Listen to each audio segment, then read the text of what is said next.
जवाद अहमद फिर से हाज़िर हूँ आज एक नई वीडियो में। तो आज हम जिस लैपटॉप के बारे में बात करने जा रहे हैं, जिसका रिव्यू देंगे, जिसके परफॉर्मेंस के बारे में बात करेंगे, हाउ टू चेक लैपटॉप, किस तरीके से एक स्टूडेंट को, यूज़र को लैपटॉप चेक करना चाहिए, क्या क्या चीज़ें ज़रूरी हैं जो चेक करनी चाहिए, जो कि आम यूज़र को नहीं पता होता कि बैटरी हेल्थ को किस तरह कमांड के ज़रिए चेक किया जाता है, या फुल कमांड के ज़रिए प्रोफेशनल वे में लैपटॉप को किस तरीके से चेक करें ताकि आइडिया हो जाए कि खुला हुआ है या कोई चीज़ रिप्लेस्ड है या कोई चीज़ चेंज तो नहीं है। अगर आप मेरे चैनल पर नए हैं तो काइंडली चैनल को सब्सक्राइब कर लें, लाइक करें, वीडियो को कमेंट करें और शेयर करें ताकि इस वीडियो से लोग फ़ायदा उठा सकें। चलते हैं जी। इस टाइम हमारे पास जो आपको लैपटॉप इस टाइम नज़र आ रहा है वो डेल में हमें मिल जाता है। डेल XPS L521X मॉडल है हमारे पास। कोर i7 में 3rd जनरेशन मिल जाती है और क्वाड कोर प्रोसेसर में है। कैसे पता चलता है ये क्वाड कोर है कि नहीं है और जनरेशन कैसे पता चलती है, तो ये भी मैं आपको वीडियो में बताऊंगा। 8 GB रैम में है तो 8 GB 4 GB की दो लगी हुई है या 8 GB की सिंगल लगी हुई है, तो ये भी इसका भी बताऊंगा कि किस तरीके से देखते हैं। और 500 GB HDD और 256 GB M1, तो इसमें दोनों में से कोई एक हार्ड होगी। 2 GB का NVIDIA ग्राफिक कार्ड है GT640। डेडिकेटेड GPU है। 15.6 इंचज़ IPS FHD स्क्रीन मिल जाती है बैकलाइट कीबोर्ड लाइट के साथ। तो आप ये लैपटॉप देख सकते हैं, काफ़ी स्लिम लैपटॉप है 15.6 में।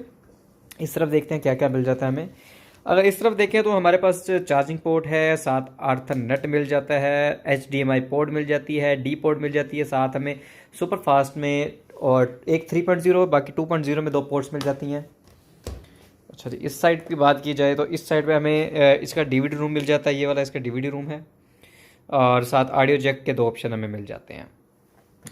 और अगर नीचे देखा जाए तो हमें पूरा ये हीट सिंक मिल जाता है। ये आप देख सकते हैं डबल फ़ैन में है। ये एक फ़ैन ये है, एक फ़ैन ये है इसका। और यहाँ पे XPS का आपको ये भी नज़र आ जाएगा। यहाँ पे एरो का निशान है, आप इसको प्रेस करें, यहाँ से आप इसका ये सीरियल नंबर वगैरह इसका यहाँ से आप देख सकते हैं, मॉडल नंबर वगैरह देख सकते हैं। और ये डेल XPS जो है यहाँ पे आपको यहाँ पे मिल जाता है। तो काफ़ी अच्छी डिज़ाइनिंग की जाती है इन चीज़ों की। बाकी ये लाइन जो हमें स्पीकर्स की मिल जाती है। चलें जी, अब लैपटॉप को कर लेते हैं ऑन। सबसे पहले आपको बताता होता हूँ कि सिंगल हैंड है या डबल हैंड में ये खुलेगा। तो ये मैं सिंगल हैंड चेक करता हूँ, लेकिन नहीं, सिंगल हैंड नहीं है तो इसको खोलना पड़ेगा। अच्छा जी, ये हमारे पास डेल XPS में ये टच स्क्रीन में नहीं होता, बेजललेस में आता है, लेकिन ये लगता है इस तरह है जैसे इसका ग्लास टच में है। तो ये सारा ग्लास ही है, ठीक है जी। और बड़ी खूबसूरत चीज़ बनाई है 3rd जनरेशन में।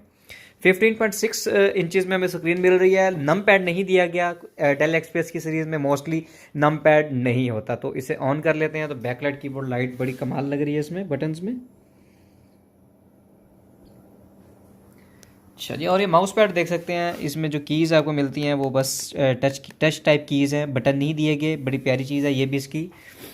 और स्क्रीन की बात की जाए तो इसकी स्क्रीन जो है हमें वो मिल जाती है FHD display 1920 multiply by 1080 pixel हमें इसका मिलता है। और बहुत खूबसूरत इसकी स्क्रीन का डिज़ाइन किया गया। 3rd जनरेशन में इतना स्लिम लैपटॉप बहुत मुश्किल होते हैं। तो ये है कि आपको इसकी मेटल बॉडी मिल जाती है, ये जो चीज़ आपको मिल जाती है ये आपको प्लास्टिक में मिल जाता है।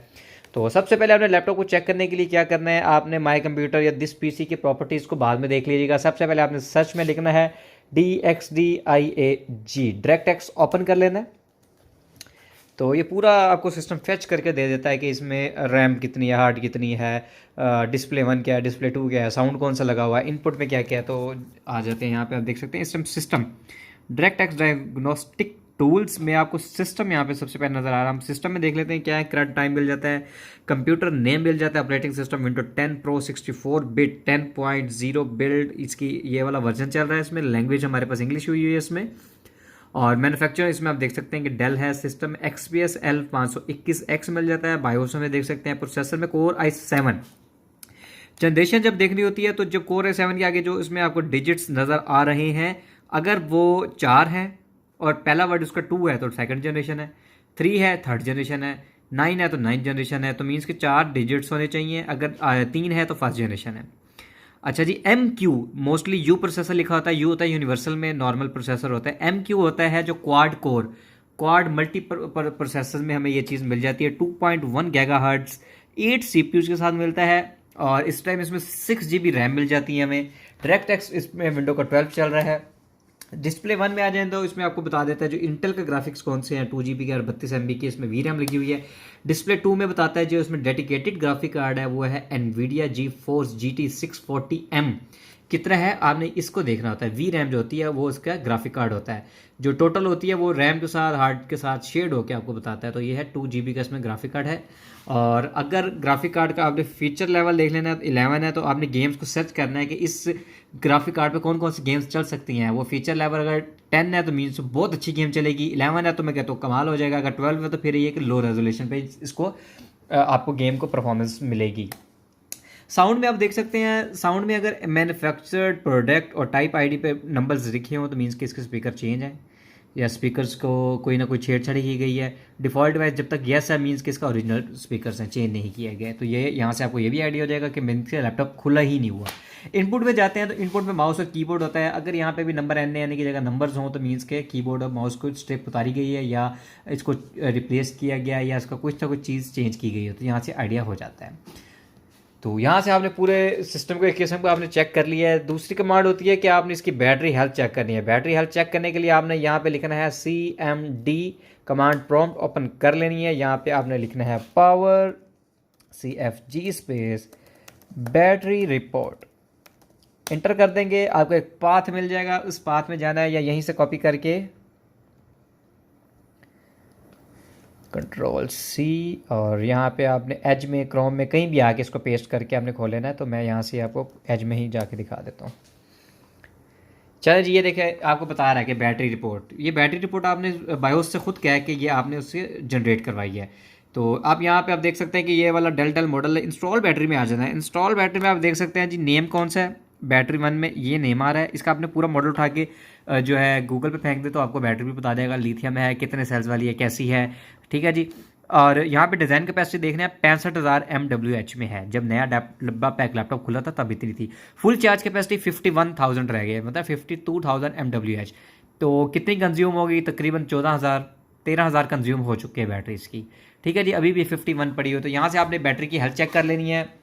नीचे आएंगे तो आपको पूरा ग्राफ मिल जाएगा, कितनी कितनी देर लैपटॉप चला है, कितनी कितनी देर आपने इसको ऑन किया है, कितनी कितनी देर चार्ज किया है। तो यहाँ से आपको बैटरी का सारा सही तरीके से आइडिया हो जाता है। तो आपने क्या करना है जी, Ctrl+Shift+Escape तीनों बटन इकट्ठे दबाने हैं। टास्क मैनेजर खोल लेना है। टास्क मैनेजर में आपने यहाँ पे मोर डिटेल्स पे आ जाना है। मोर डिटेल्स के बाद आपने परफॉर्मेंस में आ जाना है। परफॉर्मेंस के बाद आपने CPUs में देख लेना है जी। यहाँ पे आके स्टॉक कितने हैं, एक है, कोर है 4 और लॉजिकल प्रोसेसर है 8 और कैश ये इसकी है 6 MB, ठीक है जी। 4 और 8 इसके हमें कोर्स मिल जाते हैं। इसके बाद हमने मेमोरी में आना है। मेमोरी में आपको बता रहा है जी 6 GB RAM. Slot use 2 of 2 means के 2 GB की एक है और 4 GB की एक है। इस तरीके से आपको 6 GB रैम इसकी आपकी मिल रही है। यहाँ से आपको पता भी चल जाएगा कितनी स्लॉट्स हैं, कितनी यूज़ हो रही हैं। ये हार्ड पे लिखा आ जाता होता है SSD कितने GB की लगी हुई है। सैमसंग की लगी हुई है 256 GB की इसमें हमें SSD मिल जाती है। साथ ही यहाँ पे आप GPU को यहाँ पे देख सकते हैं NVIDIA ग्राफिक कार्ड ये वाला लगा हुआ है, ठीक है जी। यहाँ से आपने ये चेक कर लेना है। उसके बाद आपने क्या करना है, गूगल क्रोम खोलना है। गूगल क्रोम पे ऑनलाइन कीबोर्ड टेस्ट खोल लेना है, या आपको कीबोर्ड के आपको यहीं पे डेस्कटॉप पे भी जो है शॉपकीपर वो इंस्टॉल करके रखते हैं सॉफ्टवेयर। अगर नहीं है तो आपने नेट कनेक्ट करना है, इससे नेट कनेक्ट भी हो जाएगा, आइडिया हो जाएगा आपको कि नेट भी सही चल रहा है। उसके बाद आपने क्रोम पे जाके keyboard test, online keyboard test खोल लेना है। उसमें कीज़ चेक कर लेनी है, माउस की कीज़ चेक कर लेनी है। उसके बाद आपने USB लेनी है, USB पोर्ट से सारी USB पोर्ट्स चेक कर लेनी है। पोर्ट्स चेक करने के बाद आपने इसकी प्राइस के बारे में नॉलेज ले लेनी है। जैसे आपको प्राइस का आइडिया नहीं है तो आप जो ऑनलाइन सर्च करते हैं तो उसमें कुछ रेट्स पुराने होते हैं, कुछ न्यू होते हैं, तो उसमें आप सही आइडिया ले नहीं सकते। तो फिर ये है कि आपने जो है कुछ शॉप्स पे जाके रेट्स लेने हैं, फिर उनको कंपैरिजन करना है, जो रेट आपको अच्छा लगे वहाँ पे आप लैपटॉप ले लें। चेक करने का तरीका यही है, जहाँ भी जाएँ चेक किस तरीके से करें। आपको शॉपकीपर से पूछने की ज़रूरत नहीं पड़ेगी जी बैटरी टाइमिंग इसकी कितनी है, घंटा भी चलता है कि नहीं चलता, क्या वारंटी है। तो इस तरीके से आप आइडिया ले सकते हैं। उसके बाद गेमिंग परफॉर्मेंस की बात करूँ मैं, तो इसमें गेमिंग रिव्यू आपको बताऊँ तो GTA 5 इसमें चलाई गई है, कोड 4 चलाई गई है, मॉडर्न वेलफेयर चलाई गई है, इसमें फार क्राई 5 खेली गई है इसमें। तो ये सब गेम जो है 2020 से जो अब 2020 तक जो गेम्स आई हैं वो 1080 पिक्सल पे चलती हैं इस पर। अगर 2021 की बात करूं तो वो थोड़ी सी लो रेजोल्यूशन में आ जाती हैं, 720 पिक्सल पे खेली जाती हैं। अगर आप 2022 वाली गेम्स खेलना चाहते हैं तो वो बिल्कुल लो रेजोल्यूशन में चलती हैं, उस पर कहीं कहीं लैपटॉप स्टक भी हो जाता है, स्लो भी हो जाता है।